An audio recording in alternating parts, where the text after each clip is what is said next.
Long ago, in the green heart of Old England, there grew a forest called Sherwood, so deep and so ancient that even the king's roads dared only skirt its edges.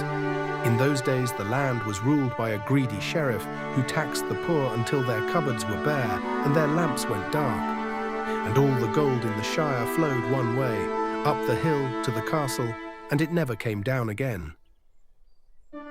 But the forest kept a secret. Among those oaks lived an outlaw with a longbow of yew, and an aim so true, men swore he could shoot the whiskers off the moon. Robin Hood, they called him. He watched the hungry trudge home from the taxman with empty hands, and something in him drew tight, like a bowstring, and he swore an oath upon that bough. Whatever was taken from the poor, he would take back. So when the sheriff's wagon came creaking through the greenwood, hauling a chest fat with the village's gold, the trees themselves held their breath. From the shadows came a single arrow, hissing like a serpent, and it struck the wagon dead center. A warning that needed no words. The guards took one look at the darkness between the trees and ran. And Robin Hood stepped out smiling, swung the gold onto his shoulder, and vanished the way he came.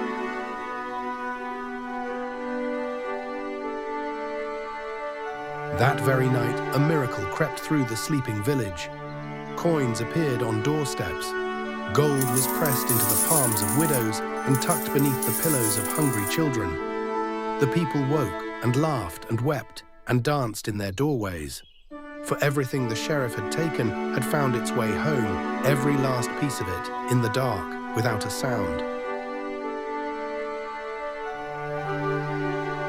The furious sheriff laid a trap. A grand tournament of archery with a golden arrow for the prize, for he knew the outlaw's pride could never refuse. And Robin came, hooded and disguised.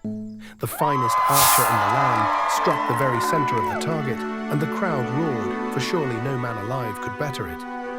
Then the hooded stranger stepped up and drew and breathed, and split that arrow clean in two.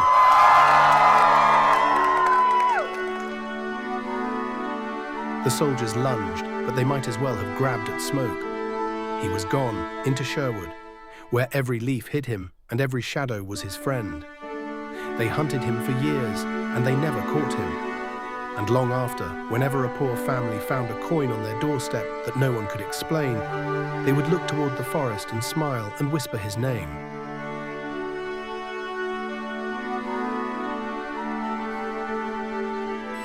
So it is that one man with a bow and a good heart became a legend that outlived every king who wanted him caught. Stories like that never die, they only wait to be told again. Turn yours into a video at blog2video.app.